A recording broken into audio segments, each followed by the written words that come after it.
was a 1931 Morris. Oh, yeah?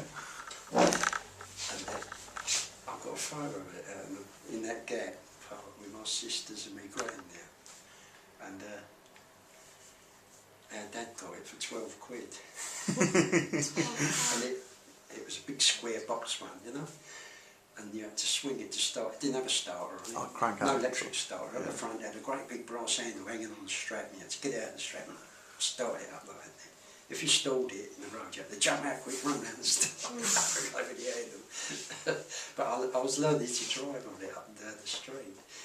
And my mate came along, he said, "What are you doing?" I said, "Learn how to drive." He said, "We can do it like that." He said, "Get some petrol, we go down South End." I said, "You're joking." I've never been in a car, I didn't have no driving licence. I said, "You're joking." He said, "No, come on, get some petrol, let's go to the garage.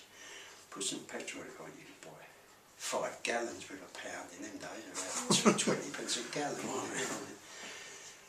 And we went, it's the best thing that happened to me, because when you're trying to learn to drive, the main thing that frightens you is the momentum of the car. You know what I mean? It's taking off without you, isn't it? You know what I mean? You're not used to moving that quick, are you? Yeah. You put your foot on the throttle and it's all going, and oh, I've got to change gear and all that. It just feels complicated. But you get out on the main road and do about 50 miles an hour for an hour or so, and then slow down. Then you feel as though you're crawling and you've got all the time in the world. Have you ever noticed it? You ever drive on a motorway, 70 miles an hour? You get used to the speed, and when you come off and you go down to 30 miles an hour, you think, "Oh God, I've got time to change gear 10 times in between." You know what I mean? And that's how it works if you're trying to drive, you know. So you didn't have a teacher? The best thing that can happen to you if you're learning to drive is to get in a motor. If you've never drove before, get on a big open road. You can't go on a motorway, obviously. A big open A road, and bomb it along for about an hour and a half, and then slow right down to 20 miles an hour, and you think, "Oh, piece of cake."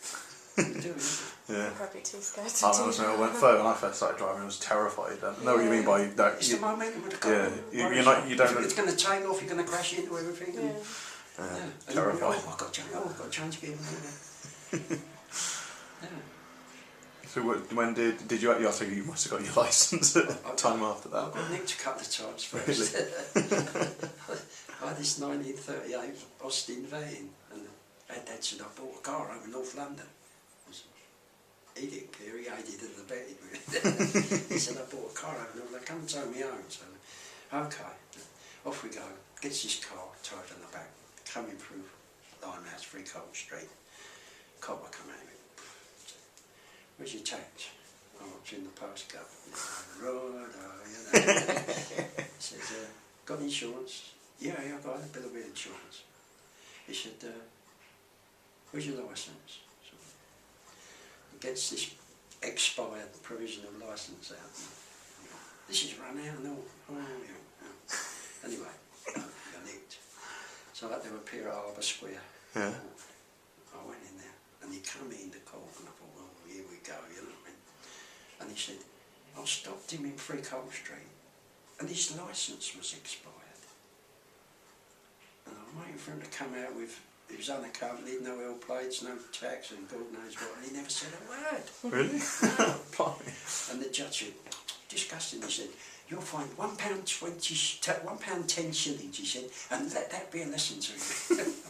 Yes, sir, thank you. Well, mate, I never said anything. Yeah. So you must have loved driving if you went on to be a lorry driver. Yeah, I spent about 45 years after that, until I was 70. Wow. That's a long time to still be driving those. When I was 65 and they chucked me out of that job, I went up to the job centre and got another job for another 5 years. And until you retired, yeah. I was going to carry on again, but I said, what happened was, I used to work down Convoys at Deptford, and I used to load all the trailers up in there for the last 5 years.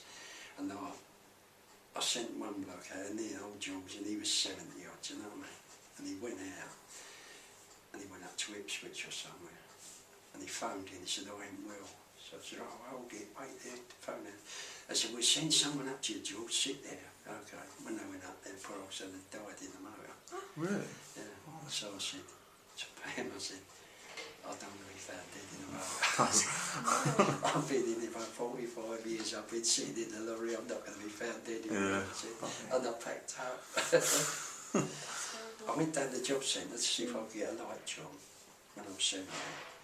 But when I was 65, I went in and they had all blackboards, you know, like in school, on the easel things, you know. And they had all the jobs on little cards, you know, you go, oh, I like that one, or I'll try that one, you know what I mean? When I went in there, it was all gone on it. I said, where's the boards? He said, no, we ain't got them. They said, look, we've got computers. That's it for me.